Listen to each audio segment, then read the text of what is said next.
The final days of March and the beginning of April 2026 have brought a series of quiet yet deeply felt losses across the worlds of entertainment, sports, and public life.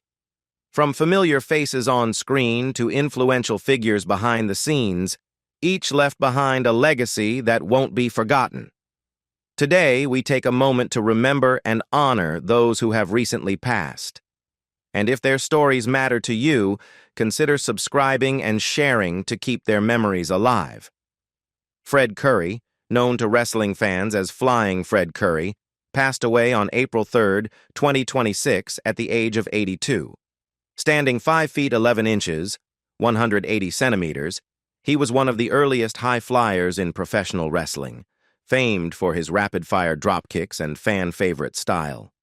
The son of Wild Bull Curry, he rose to prominence in the 1960s and 70s, winning multiple NWA World Tag Team Championships and earning recognition as one of the most popular wrestlers of his era. American soul singer Fred Simon, a founding voice of Chicago's The Lost Generation, was reported dead in early April 2026 at 74. Best known for the classic The Sly, Slick, and the Wicked, he helped define early 70s Chicago soul. Later, he carried that legacy into New Lost Generation, keeping the group's smooth, bittersweet sound alive for a new generation. American actress Dee Freeman, remembered for The Young and the Restless and Tyler Perry's Sistas, died peacefully on April 2, 2026 at 66, following stage 4 lung cancer. Before acting, she served in the U.S. Marine Corps, then built a long career across television, film, and more than 80 stage productions, earning admiration for both grit and quiet screen presence. Former NFL player Dick Farley, best known for his time with the San Diego Chargers before becoming one of college football's most respected defensive minds, died on April 1, 2026, at 79.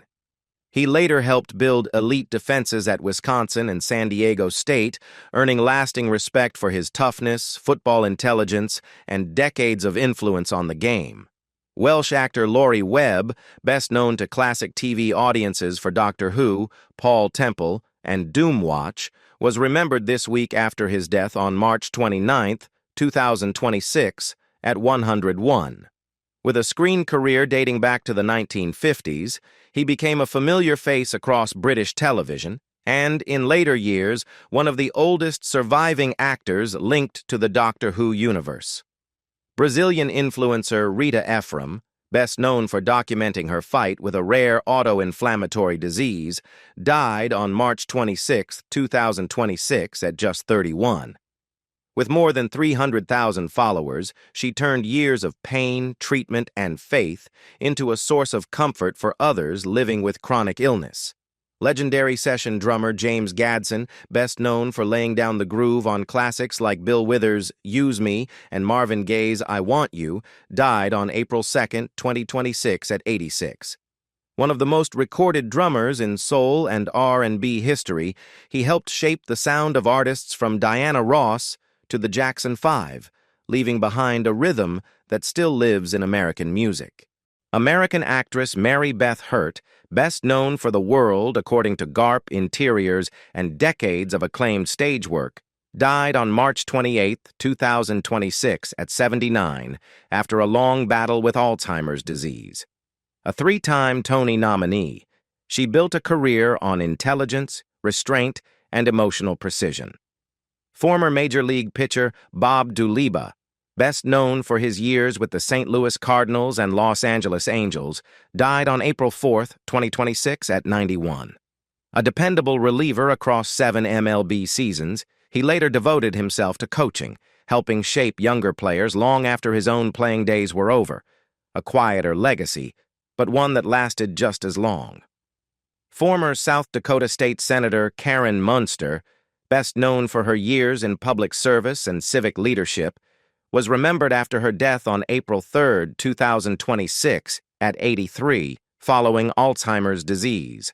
A Democrat, businesswoman, and longtime advocate for education and community development, she spent decades shaping public life in South Dakota, building a legacy that reached far beyond politics.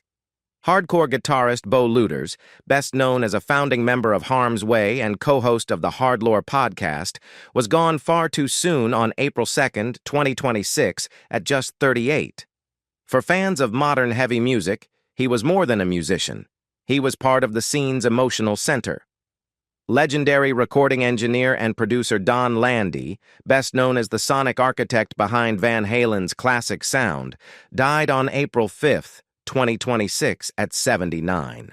Working behind the boards rather than in front of the spotlight, he played a major role in shaping some of rock's most recognizable records, including sessions tied to the Doobie Brothers and the golden era of West Coast hard rock.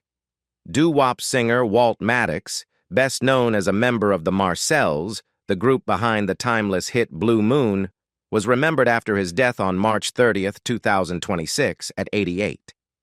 Though not always the most visible name in the lineup, he remained part of a sound that helped define early rock and vocal harmony, the kind of music that still feels instantly familiar generations later. American drummer Greg Elmore, best known for powering the psychedelic sound of Quicksilver Messenger Service, left the stage for the last time on March 29, 2026, at 79. A key figure in San Francisco's late 60s rock explosion, he brought both looseness and force to albums like Happy Trails, helping give West Coast acid rock some of its most enduring pulse. House music pioneer DJ Dan, best known for helping build the West Coast house sound, was gone far too soon in late March 2026 at 57. Born Daniel Warrett, he moved from underground clubs to global stages, becoming a defining name in American dance music through Funky Techno Tribe, festival sets, remixes, and his Billboard-topping That Phone track. Boy Sets Fire co-founder Matt Krapansky, best known as one of the drummers who helped shape the band's emotionally charged post-hardcore sound, died on March 28, 2026, at 48. A core part of the band from its early years through albums like After the Eulogy, he left behind more than records. Former Minnesota Vikings linebacker Jeff Seaman, best known as one of the anchors of the team's Purple People Eaters era, died on March 28, 2026, at 75. A four-time Pro Bowler and College Football Hall of Famer, he spent all 11 NFL seasons in Minnesota, starting in 3 Super Bowls and building the kind of reputation that lasts longer than statistics ever do. French film curator Lily Hinstein, best known for leading the Locarno Film Festival and later helping shape Biarritz's Nouvelle Vague, died after a long illness in early April 2026, at just 48. She became the first woman to serve as artistic director of Locarno and was widely respected for championing daring international cinema, emerging voices, and a more inclusive vision of what a major film festival could be.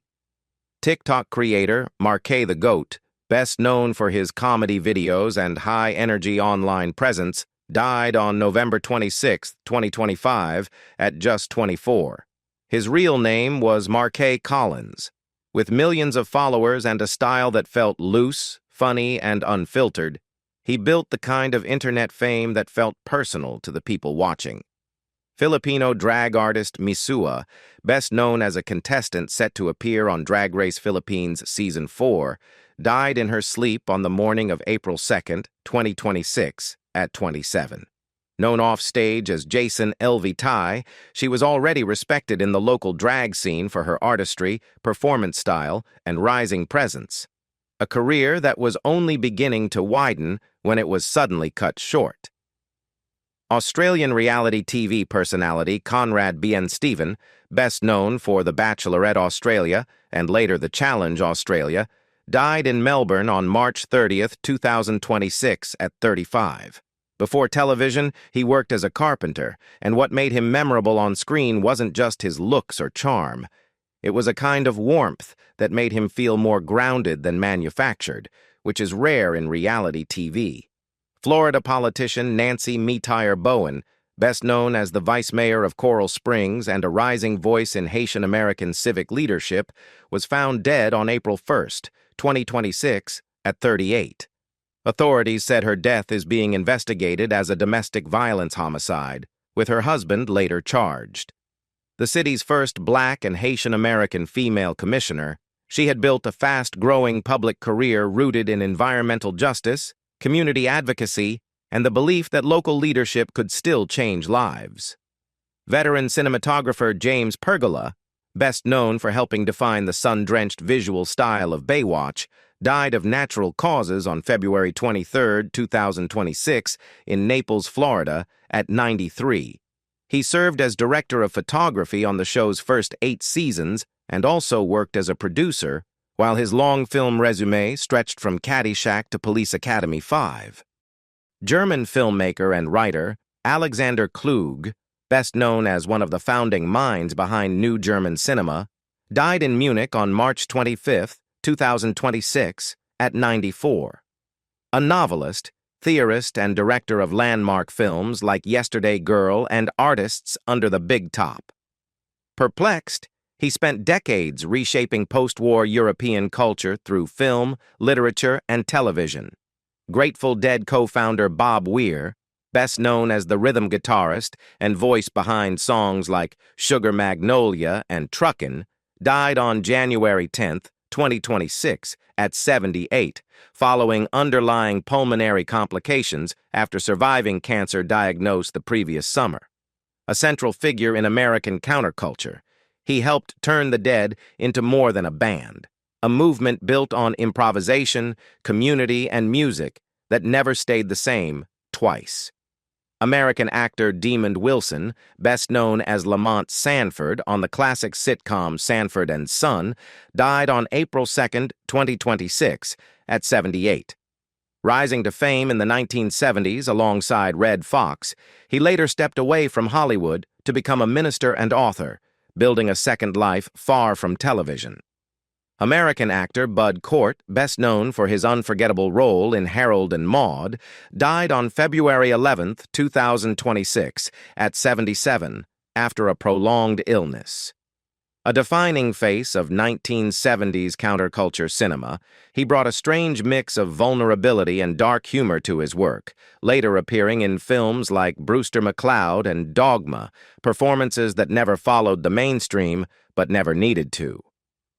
Documentary master Frederick Wiseman, best known for films like Titicut Follies, Hospital, and High School, was gone on March 22, 2026, at 95. Across nearly 60 years, he reshaped nonfiction cinema into something quieter and more observant, capturing the institutions that quietly define everyday life.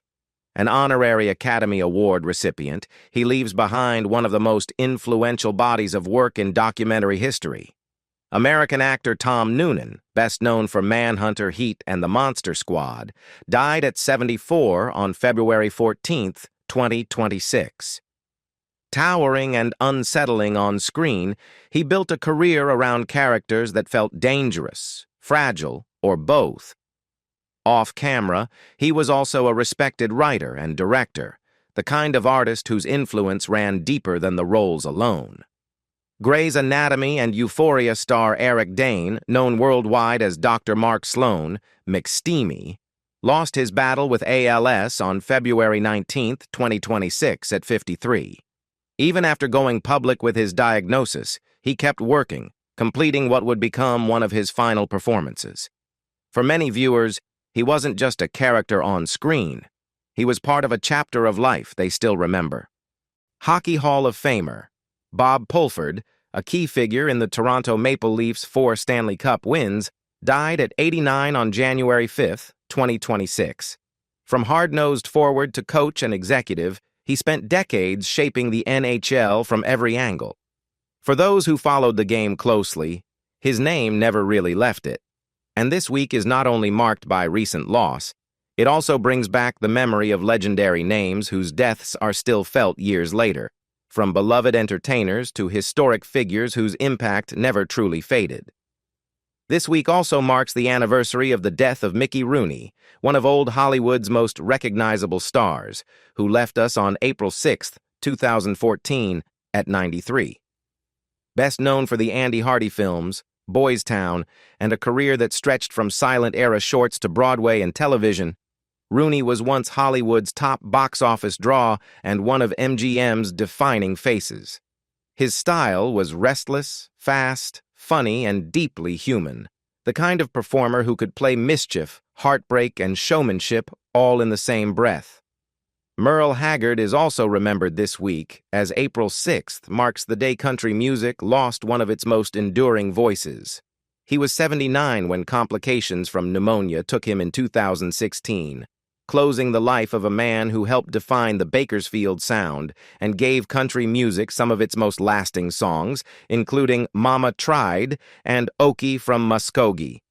A Country Music Hall of Fame member, Grammy winner, and Kennedy Center honoree, Haggard brought grit, honesty, and working-class soul into every line he sang.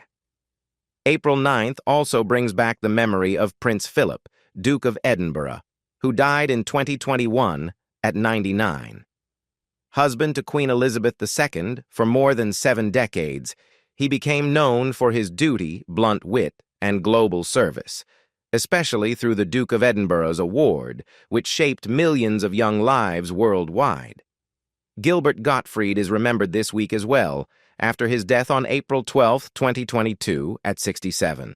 With his unmistakable voice, abrasive timing, and fearless comic style, he became one of comedy's most instantly recognizable personalities. From stand-up stages to Aladdin's Iago, proving that being loud, weird, and completely yourself could become a legacy. Josephine Baker returns to memory this week as April 12th marks the anniversary of her death in 1975 at 68. More than an entertainer, she was a singer, dancer, resistance spy, and civil rights voice whose elegance and fearlessness made her one of the most extraordinary women of the 20th century. Country music also remembers Tammy Wynette this week, who was 55 when she died on April 6, 1998. Best known for Stand By Your Man, she gave heartbreak a voice that felt both fragile and unbreakable. With multiple Grammy Awards and a place in the Country Music Hall of Fame, her influence never really left the genre she helped define. And history itself is part of this week's remembrance, with April 12th marking the death of Franklin D. Roosevelt, who was 63 when he died in 1945. The only U.S. president elected to 4 terms, Roosevelt led America through the Great Depression and most of World War II, leaving behind a legacy measured not just in policy, but in endurance. And maybe the most powerful image this week isn't a headline at all. It's a flag lowered in silence. Across several U.S. states today and through this weekend, flags have been ordered to fly at half-staff as communities pause to honor lives that have just been lost. In New York, that tribute was for Major Sorfley Davies. In Louisiana, it was for former Sheriff William Earl Hilton. And in Tennessee, it was for 2 young students whose lives ended far too soon in a devastating crash. And for names like Eric Dane, Bob Weir, Demond Wilson, Frederick Wiseman, and James Gadsden. That image feels especially meaningful tonight. So before we leave, one quiet moment of silence. For the lives that shaped the world we know,